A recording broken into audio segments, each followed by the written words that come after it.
All right, welcome back, everyone, to the eighth episode of the second season of the Heart to Heart podcast. My name's Hafiz, and today we're going to be finishing off the book Emotional Intelligence 2.0. And so today we're going to focus on the last aspect of it, and that is relationship management strategies. Hey yo, you ready? Please don't make this complicated. What about the time we wasted on our love? And I can't keep the things we traded. All right, so just a reminder that there are four different aspects to emotional intelligence. The first one is self-awareness, second one is self-management, the third one is social awareness, and the fourth one is relationship management. So we've touched upon the other three, and now we're going to be focusing on relationship management. And then at the end, I'll give you my thoughts real quick. Okay, so what are some relationship management strategies? Okay, number one, be open and curious. Okay, give people enough information about you that they can understand your perspective. Ask others questions to learn about their perspectives. I'm very, very big on this. I honestly believe that the only way that we could broaden our horizon, the only way that we could really find what we believe is true is to find out what other people believe.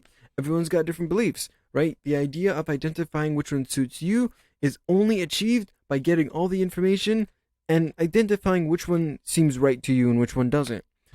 A lot of things are very what's the right term here? They're very subjective. A lot of things.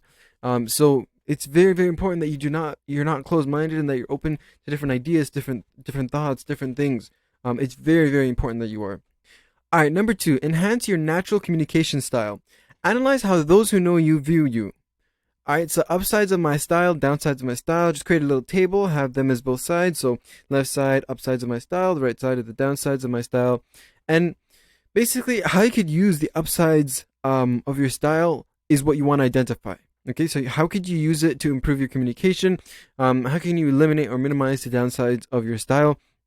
This everyone's communication style really is different to a certain degree, but there are certain aspects of it that tend to do more harm than good, and those are the things that you really need to pay attention to, and you need to make sure that you're not, or at least limiting how often you do it. All right. Number three, avoid giving mixed signals. Pay attention to your emotions and how your body language and vocal expression are coming across to people. Everyone hates mixed signals. Okay, because if someone, okay, a human would desire comfort, right? We want comfort, and comfort is whether knowing for certain whatever the matter is. That's what comfort is. Giving mixed signal is making them doubt you, but also making them doubt themselves.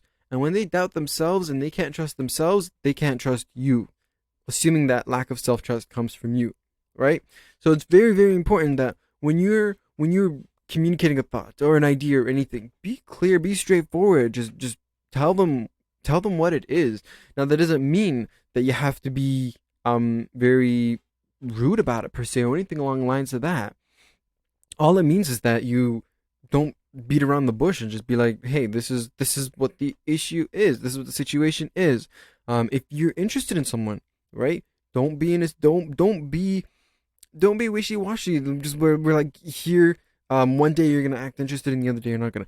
They're gonna pick up on things like that. It's not something that's gonna help you or them at all, for that matter.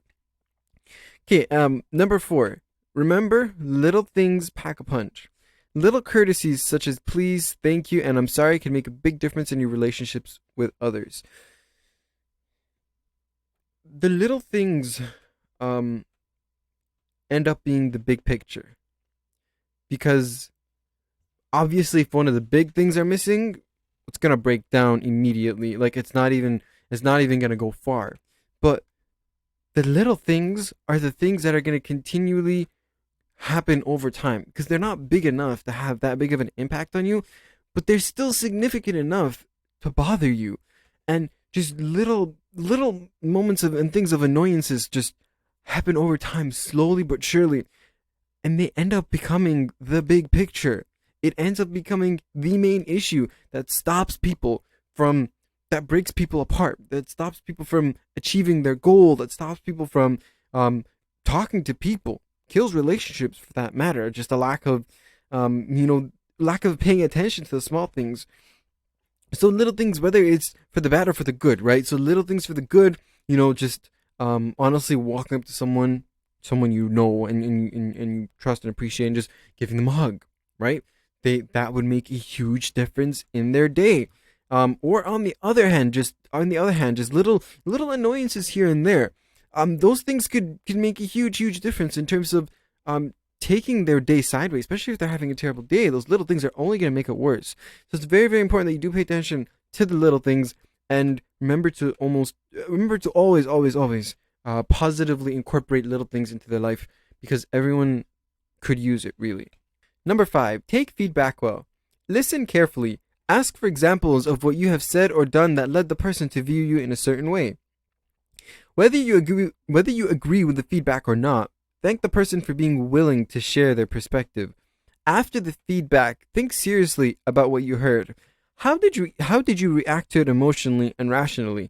Create a plan to make some adjustments so the person knows you took their feedback seriously. I love this one. How we learn is by getting feedback, whether it's feedback from ourselves or feedback from others, or feedback from life, from wherever it is that the feedback comes from. We learn from feedback. Our future actions are based off of the feedback that we received previously. Whether it's something that's great happened and we feel great, well, that's the feedback that we're getting, right? So it's important for us to understand how others perceive us, so we could improve for the better, not to put ourselves down. Okay, you can't let other people's perspective of you, people who are hating specifically, can't let their perspective get the better of you. You have to be able to distinguish between getting constructive feedback and receiving hate, because they're both going to come at times. They both might feel similar, but if you're really, really open to it, you'll be able to distinguish the difference. Just as a hint though, the difference mainly lies in whether it's a personal opinion matter or a factual, or in most of the scenarios, X occurs matter, basically. If that was confusing, to re-explain that real quickly, basically, there are some things that are just personal opinion. I'm going to give the most basic example. What's your favorite color? You could have a different color than someone else. If someone critiques you for having a different favorite color, that's just hatred or just banter or whatever. But that's not to be taken seriously. However, if someone tells you jumping off of a mountain is going to lead you to getting hurt, right? And you think of that as hate, when in reality they're just trying to, save you and whatnot, because you know what, if you're jumping off a mountain, you're likely going to get hurt, right? So that's more of a factual thing, or that's more of something that's much more likely to happen. So that's the difference. Number 6, build trust. To build trust, you need to be consistent in your words and actions over time. You will need to do what you say you will do. Gradually share things about yourself so the other person understands you better. Watch and listen closely to gain an understanding of the other person. Okay, building trust is absolutely critical. Without trust, there is nothing after that. If someone does not trust you, there's nothing left. There's absolutely nothing left. It's broken. You're eating this. It's the scraps at the end. That's it. There's nothing else.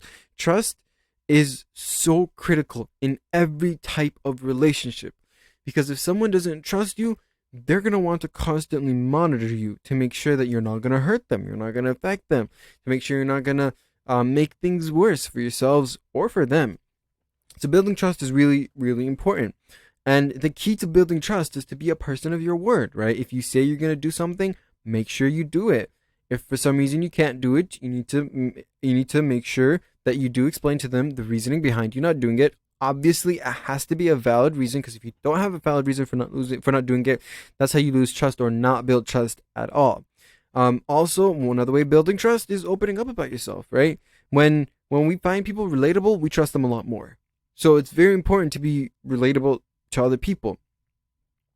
And vice versa. You also want to be able to listen to them to hear about their perspective, their experiences, and giving them the opportunity to build trust with you as well. Because if you're all closed up, you're not going to be able to build trust with them. Number 7, have an open door policy. Literally the point I was just making. Be as accessible as you can while realizing that you cannot be there for everyone at all times. Yes, we at times, and this is unfortunate. It's like really unfortunate because we want to be there for everyone, but we can't. And so it's very, very important that we are accessible to as many people as we could without hurting ourselves. Because if we are hurt ourselves, we can't help people. For the most part, there's always going to be exceptions, but for the most part, while we're hurt, can't really help people. So it's important that we do take care of ourselves, and then we do work on taking care of other people. But yeah, open your door to as many people as you can, and when you find someone who's dragging you down or is negatively affecting you, close that door, open another door, because you never know when you're going to find that one person. That one person is going to change your life completely. You never know. Number 8, only get mad on purpose.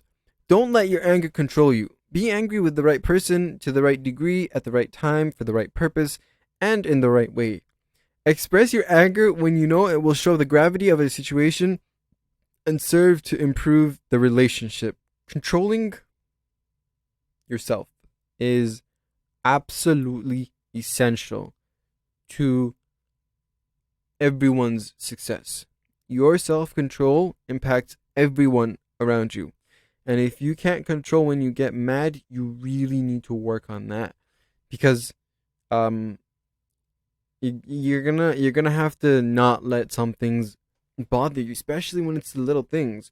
There are obviously certain situations where you're allowed to get mad and whatnot. In fact, where you should get mad, and it's where things are built up in you and whatnot. You shouldn't let it build up in you. But the other option is to not let it enter. Like once it's built up in you, if you need to get angry, get angry. Don't hurt anyone. Get angry though. But the ideal scenario and what it's suggesting here, and what I would definitely suggest, is to not even let it enter into you, right? If something isn't positive, filter it out. Get it out of there. Well, obviously, constructive criticism aside, because that's probably not going to be positive. But otherwise, if it's not going to help you, just toss it out there. Don't even let it enter into you. That's the key to controlling everything. And then when you understand the severity of a situation and you understand how important it is, that's when you want to intentionally get yourself to react in a certain way. That's what it's saying, okay? Number 9, don't avoid the inevitable. Don't avoid a person whom you must interact. Strive to put boundaries in place to make your interaction as helpful as possible for both of you. If you're going to end up spending time with someone, avoiding them is only going to make them despise you a bit more. It's going to make them dislike your presence even more. It's going to make them act differently towards you than they do with other people. So even if you don't like them, don't act as if you don't like them. Just set your boundaries. Just tell them, hey, I don't like you doing this and this and this. Please don't do it around me. Don't do it. I'm here. I ask that you respect it. Obviously, if this is like in a work environment or a school environment where there's like an authority that you can go to in order to help you solve this issue, then you could always threaten them with it. That's absolutely not an issue. But otherwise, don't avoid them, because avoiding them is not going to help either of you. All it's going to do is create animosity. It's going to create unspoken animosity, right? So you both just internally dislike each other without even talking about it. And so it's just built up, and you're going to notice small things here and there that shouldn't be bugging you that will end up bugging you. So definitely don't do that. Number 10, acknowledge the other person's feelings. Rather than stifle or try to change people's feelings, simply acknowledge them. You don't have to agree with their feelings, but it helps to let them know you notice their struggle. When you sense that a person is upset or troubled, here is a process that may help. Here are a couple suggestions you can make. It appears something is troubling you. I'm sorry you are upset. Do you want to talk about it? If they do, then listen carefully. and summarize what you heard. If they want to talk about it, listen carefully and summarize what you heard. I'm going to be honest. 70% of all problems with regards to any type of relationship would be solved if we acknowledged the other person's feelings. If we acknowledge the other person's perspective, their view, and whatnot. I am not saying that we encourage their feelings or their actions or reactions, or specifically feelings, actually. I'm not saying that we encourage them to feel a certain way when it's not ideal for them or it's not appropriate, but doing anything but acknowledging it is not going to help them calm down. It's not going to help them relax. It's not going to help them feel important or validated or anything along the lines of that. It's not going to do any of that. So, because of that, it's very, very important that you do acknowledge it. Just people want to feel heard. Straight up, people want to feel heard. And so it's important that you make them feel heard.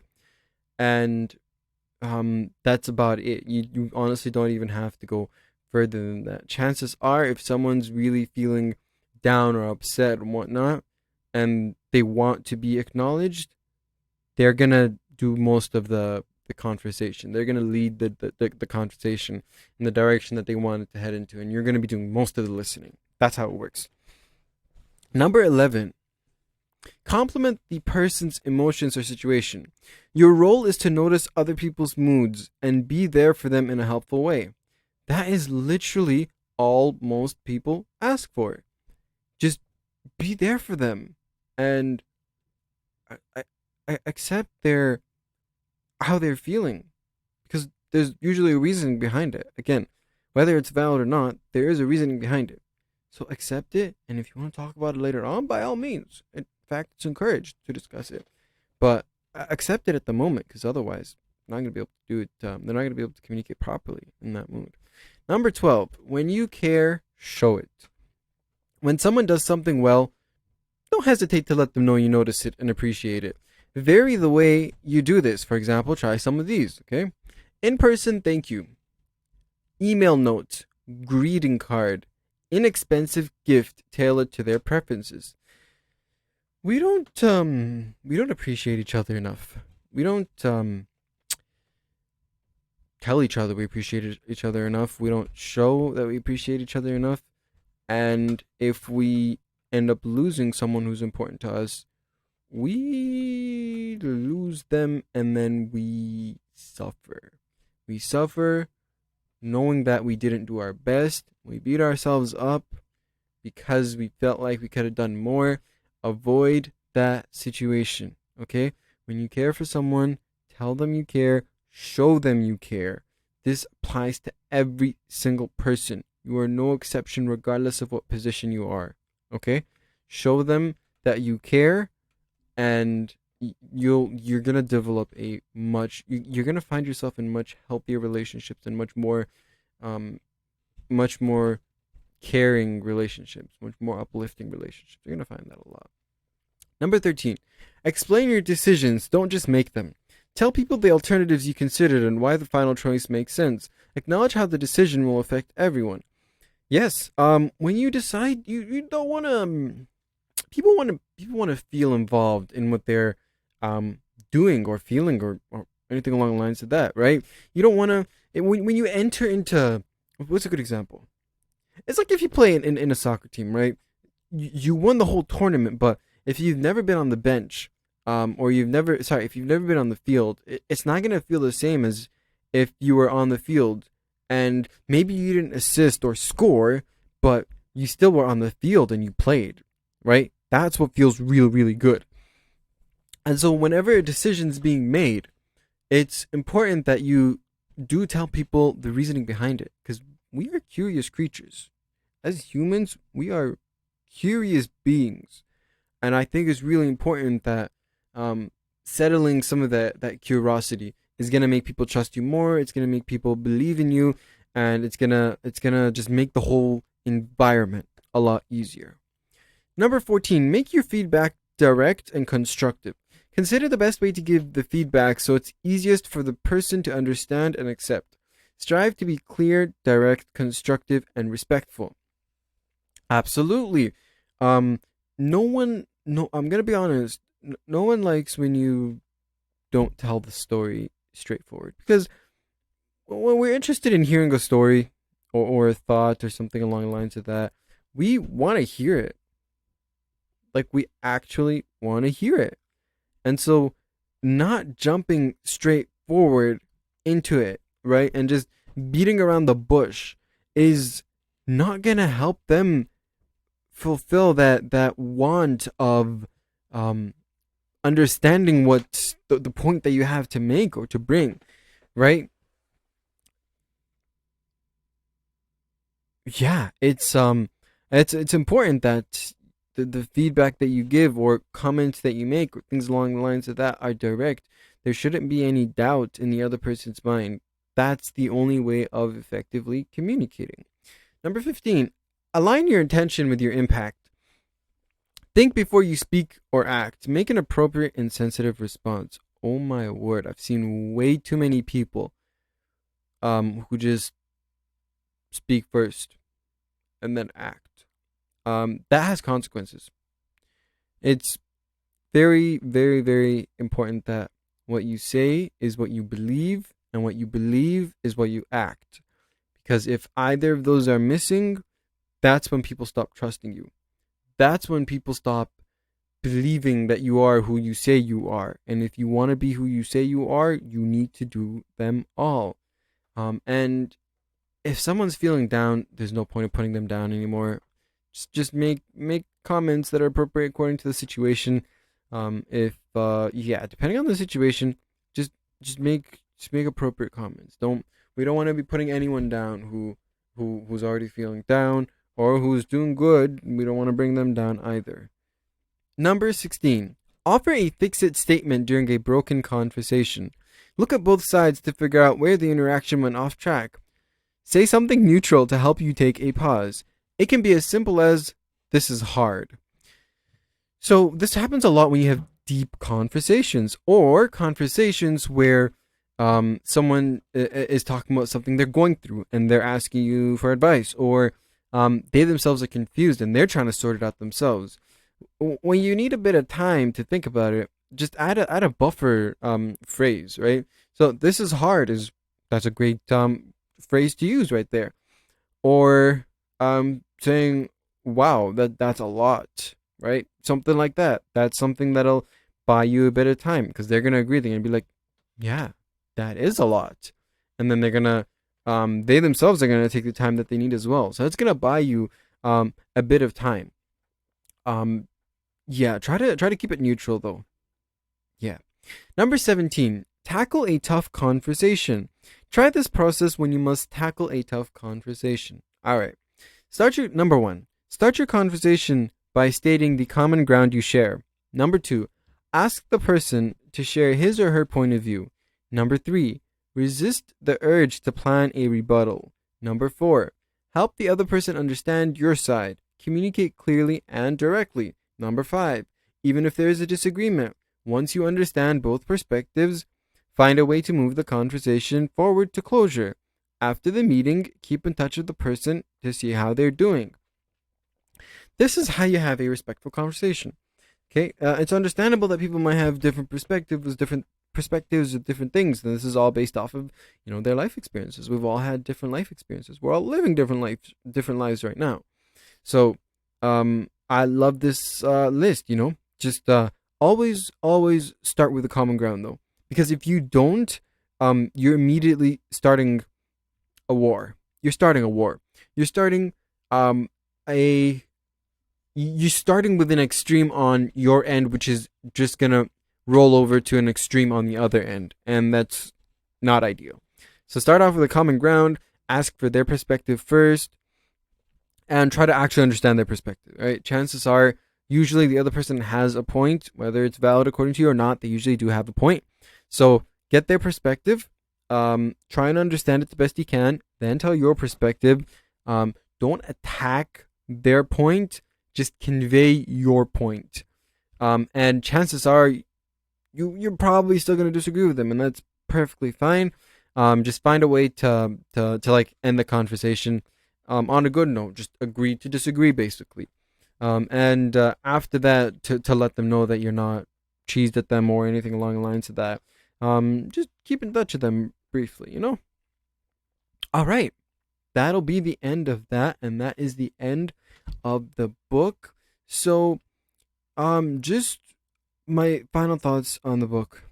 When it comes to increasing, what's it called, emotional intelligence, what I want you to do is to pick one of the 4 skills, right? So one of self-awareness, social awareness, self-management, and then relationship management. So pick one. Sorry, I got that order mixed up.